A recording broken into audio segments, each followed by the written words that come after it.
Hello everyone, आप सभी को होली अष्टमी की बहुत बहुत बधाइयाँ।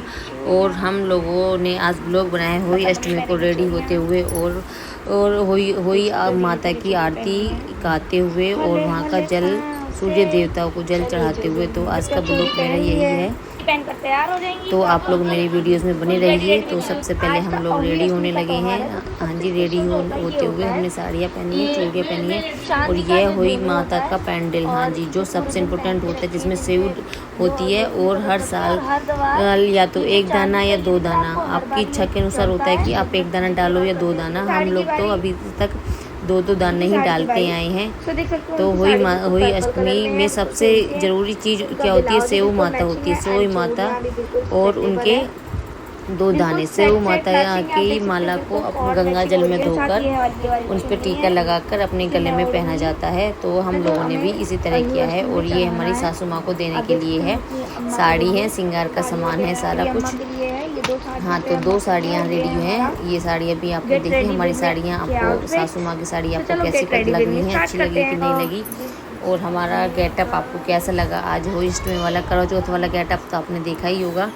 तो आज होली अष्टमी है, तो होली अष्टमी के लिए आज हम बच्चों के लिए व्रत रखते हैं। ये व्रत बच्चों के लिए होता है। तो बच्चों के लिए भी आज हम अच्छे से रेडी हुए हैं। आपको हमारा ये लुक कैसा लगा है, ये भी आप हमें कमेंट्स में बता सकते हो। तो बने रहिए आप हमारे ब्लॉग में। मेरा चैनल है काकू 789। तो उसके बाद बच्चों की बारी आती है। तो बच्चों की ड्रेस भी मैंने निकाल ली है। एक पहनेगा शेरवानी और एक पहनेगा टी शर्ट। तो दोनों बच्चों को मैंने ड्रेस पहनाई है। एक ने शेरवानी पहन के रेडी हो गया है और दूसरे ने टी शर्ट लोअर पहन के रेडी हो गया है। उसके बाद में हमारी मैडम भी रेडी हो चुकी हैं। देखिए मैडम का लुक कैसा लगा आपको, आप बता सकते हो। मैडम का लुक भी देखने लायक चीज़ है। देखो ये हमारी प्यारी सी बेटी है नायरा और मम्मी ने कितनी अच्छी सी पिक्स खींची हैं। मम्मी ने चूड़ियाँ पहननी शुरू कर दी गई हैं। मम्मी चूड़ियाँ पहन रही हैं अपनी। हाँ जी, एक एक करके मेरे हाथों में 9 चूड़ियाँ हैं। देखिए इतना अच्छा कंगन और चूड़ी के साथ में मैचिंग, काफ़ी अच्छी कॉम्बिनेशन है। चूड़ी, कंगन और साड़ी सभी का अच्छे से कॉम्बिनेशन है इसमें। तो मम्मी भी हमारी रेडी हो चुकी हैं। तो हमारा देखिए गेटअप कैसा लग रहा है आप लोगों को। उसके बाद में आते हैं हम लोग चौकी सजा देते हैं, जहाँ पे हमने होली अष्टमी का कैलेंडर लगा दिया है। और वहीं पे लेके फिर कथा सुनने की तैयारी होती है। उसके बाद में हम लोग कथा शुरू करते हैं अपनी। तो सबसे पहले हम लोग कलावा बांध देते हैं अपने अपने लोटों में। कलावा बांध के उसके बाद में रोली से सतिया बना देते हैं। जो हमारा जल होता है हाँ, उसमें सतिया बना देते हैं। सतिया बनाने के बाद में फिर हमारी कथा शुरू होती है। तो आप देख सकते हो कि अब हम अपनी कथा शुरू करने वाले हैं। हाँ जी, यहाँ पे रोली से और वहाँ पे चावल लगा दिए, साथिया बना दिया गया है, लोटों पे कलावा बांध दिया गया है, धूप बत्ती लगा दी गई है। और आज हमारा एडसन भी आ गया, सबसे बड़ी खुशखबरी है। सो आप लोग प्लीज़ बने रहिए और हमारी कथा का श्रवण करते रहिए। Thank you so much. और होली अष्टमी की जो ये माला होती है उस पर गंगा जल छीटा किया है, धूप किया है और उन पर थोड़ा थोड़ा टीका लगाया हुआ है अष्टमी माता का। माता के नाम लेते हुए हे माता रानी अपनी कृपया अपने बच्चों पर बनाए रखें, उनके नाम का उच्चारण करते हुए। और वो हमने उसकी पूजा भी की है, गंगा जल से छींटे भी दिए, टीका भी लगाया। टीका लगाने के बाद में उसको फिर हम लोग गले में पहन लेते हैं। हाँ जी, धूप पड़ ली है उसकी माला की जी, पूजा कर ली। करते हुए हमने देखो सभी ने अपने अपने पहने हैं। ये सबसे ज़रूरी होता है। जिस तरह से ये मंगलसूत्र होता है सेम ये भी उसी तरीके से होता है। कहानी सुनने के लिए हम थोड़े थैंक से यू सो गेहूं ले मच। लेंगे अपने हाथ में और थोड़ी सी दूब घास ले लेंगे। जल का लोटा ले लिया है साथ में और इसमें गंगा जल डाल दिया है और इस पे सातिया बनाया है। सातिया बनाने पे कलावा बांध दिया है, गंगा जल का छींटे लगा दिए। सभी घर में सभी के पास में उसी जल को शुद्धिकरण कर दिया गया है। शुद्धिकरण कर दिया गया है। तो हुई अष्टमी बूढ़ी माई थी। बूढ़ी माई गणेश जी की बहुत ज्यादा पूजा करती थी। तो बूढ़ी माई का एक बेटा और बहू थे। तो बूढ़ी माई काफी टाइम से उनकी सेवा कर रही थी। तो गणेश भगवान जी आए, उनको दर्शन दिए, कहने लगे हे बूढ़ी माई मैं तेरी प्रार्थना से प्रसन्न हूँ, तू बता तू क्या मांगेगी। वो कह लगी भगवान जी मैं क्या मांगू, मेरे पास तो सब कुछ है। कि ना चल आज मैं तेरे को छोड़ रहा हूँ, आज तू अपने बेटे बहू से पूछ लियो और बात कर लियो कि उन्हें कह लगी ठीक है। फिर वो अपने बेटे के पास जाती है तो बेटे से कहती है बेटा गणेश भगवान आए मेरे से कह रहे कि माँ तुझे क्या चाहिए। तो उसका बेटा कह लेगा माँ तू धन मांग ले। फिर वो कहने लगे कि नु बेटा कह लगा माँ धन मांग ले। बहू उसे पूछी, बहू कह लगी माँ अम्मा तुम पोता मांग लो। तो बुढ़िया की तू क्या मांगेगी, वो कह लगी देख बेटा बहू तो अपने अपने मांग रहे हैं, तू अपनी तू अंधी है तुझे कुछ ना दिखे तो अपनी आंख मांग ले।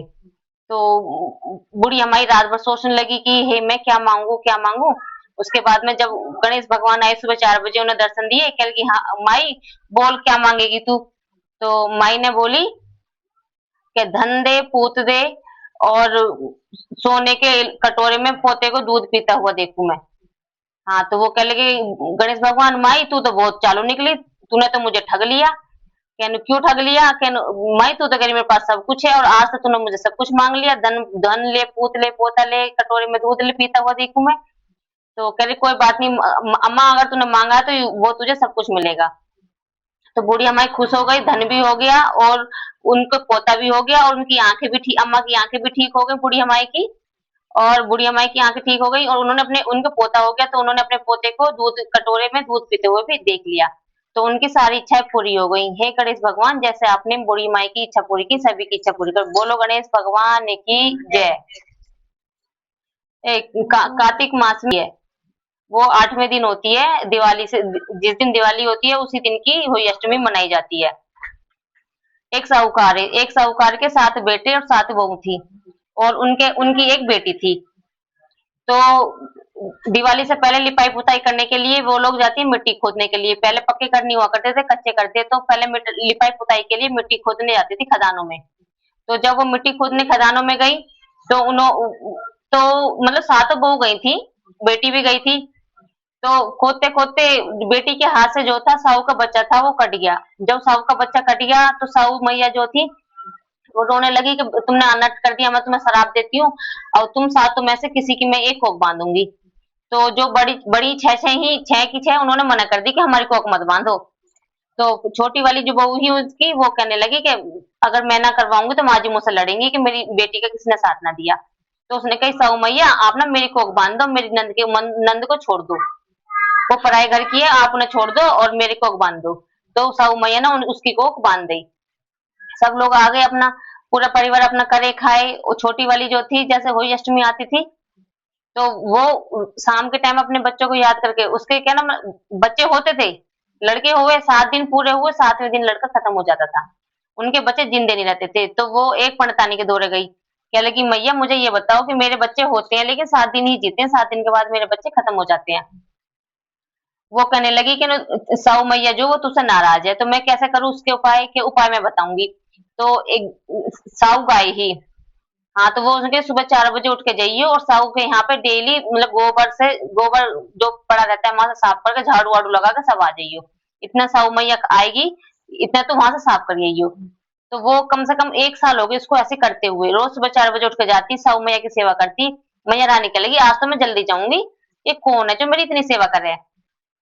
तो मैया रानी आई तो उन्होंने माँ के पैर पकड़ लिए कि हे मैया। मैया कह लगी भाई तुम मेरी सेवा क्यों कर रही है ये बता। वो कह लगी मैया मेरी कोख बांध रही है साहू मैया ने, अब मैं क्या करूं आप मुझे बताओ। तो वो कह लगी कि वो तो जो साहू मैया ने कोख बांधी है कोख कोख तो वही खोलेंगी, हम ना खोल सके, पर मैं तुझे उपाय बता दूंगी, तुझे क्या उपाय करना है।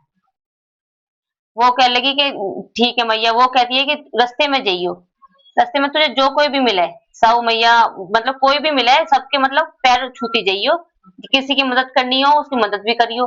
रास्ते में वो जाती रहे फिर रास्ते में एक मिलता है सांप और एक मिलता है नेवला। तो वो क्या करती है कि सांप और नेवले की तो दुश्मनी होती है तो वो सांप के बच्चे को खाने को दौड़ता है नेवला। तो वो उसके बच्चे को बचा लेती है, नेवला को मार देती है और सांप को बचा देती है। तो फिर सांपन आती है, वो कहती है कि आके उसको डसने के लिए चलती है, कह रही मैया मैंने नहीं मारा, तेरा बालक तो सेफ है। तो वो कह रही बोल तुझे क्या चाहिए कि मुझे तो साहू मैया के दौरा पहुंचा दो। वो कह रही चल ठीक है, तो सांप साहू मैया के दौरा उन्हें पहुंचा दी मैं। फिर साहू मैया के पास चली जावे तो साहू मैया से वो बोले कि उनकी खूब सेवा करें वहां भी जाके।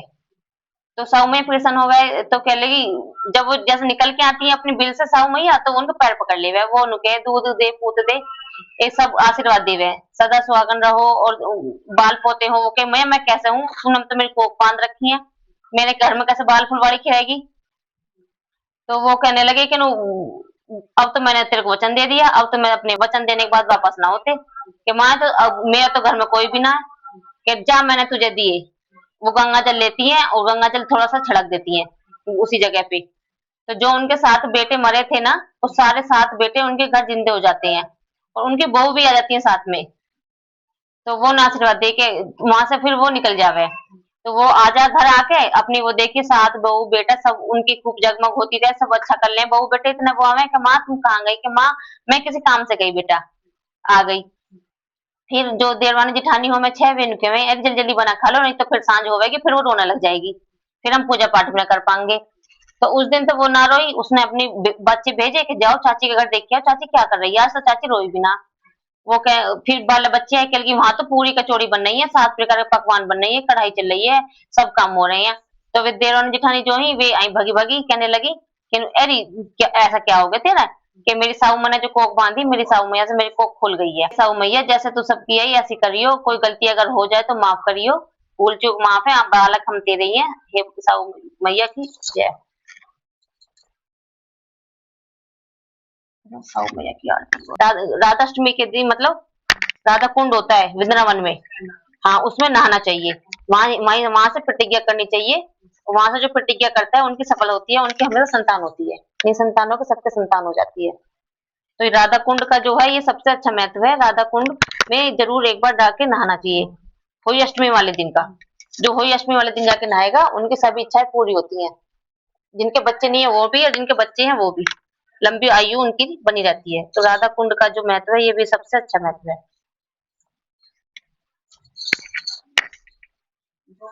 कोई माता तुमको निस कोई माता ब्रह्माता सूर्य चंद्रमा धामी को नित्य मंगल पाता। ओम जय होई माँ बेदाता, तू ही सुबेदाता, करम में प्रभाव प्रकाशन जग निधि में त्राता। ओम जय होई माता, जिस घर तुम वासा हो घर गुण घर आता, कोई करे सक मन नहीं घबराता। ओम जय होई माता, तुम बिन सुख ना होवे ना कोई पुत्र पाता, खानी पानी का वे नहीं पाता। ओम जय होई माता, जो कोई जन तुमरी आरती गावे सभी मंगल हो जाता।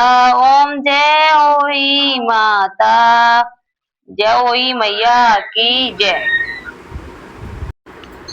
होली अष्टमी की हमने आरती बोल दी है। आरती बोलने के बाद में हमने गेहूं के 7 दाने लिए हैं। हाँ 7 दाने जो अपने बच्चों के लिए 7 जन्मों के लिए, कि यही बच्चे हमें भी 7 जन्मों तक मिलने चाहिए, तो इसलिए 7 दाने गेहूं के ऊपर तैराए जाते हैं। आपके यहाँ पर शायद तैराए जाते होंगे कि नहीं तैराए जाते, इसके बारे में हमें जानकारी नहीं है। अगर आपके यहाँ होता है तो प्लीज़ आप लोग कमेंट्स में हमें बता सकते हो कि आपके यहाँ पर भी इसी विधि विधान से पूजा होती है। अगर नहीं होती है तो किस विधि से होती है ये भी आप हमें बता सकते हो। और मेरा चैनल है काकू 789, तो आप प्लीज़ उस बने रहिए, वीडियोस देखते रहिए। तो 7 दाने बारी बारी से हम सभी ने, जो भी हम कथा सुनने वाले थे, एक कथा सुनने के बाद में सभी ने एक एक करके सारे 7 दाने जल में छोड़ दिए हैं और होली अष्टमी के नाम का उच्चारण करते रहे। हे होली अष्टमी मैया, हमारे बच्चों की रक्षा करना, हमारे बच्चों की लंबी उम्र करना।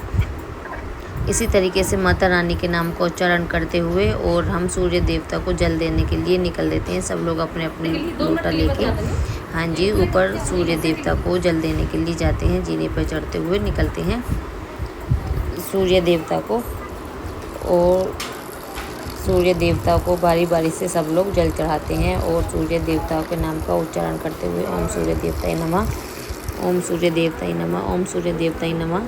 क्योंकि सूर्य देवता को जल देते हुए सूर्य देवता को 11 बार सूर्य देवता का नाम लेना ज़रूरी होता है, इसलिए सूर्य देवता के नाम का उच्चारण करते हुए सूर्य देवता को बारी बारी से सभी ने अपना अपना जल ग्रहण किया है और होई मैया को प्रणाम किया है। हे माता रानी, अपनी कृपा हमारे बच्चों पर बनाए रखिए, हमारे परिवार और में बनाए रखिए, सुख संपत्ति दिए। और सूर्य देवता को जल देते हुए अब हम लोगों ने कुछ फ़ोटो क्लिक किए हैं। थैंक यू सो मच, बने रहिए वीडियो में।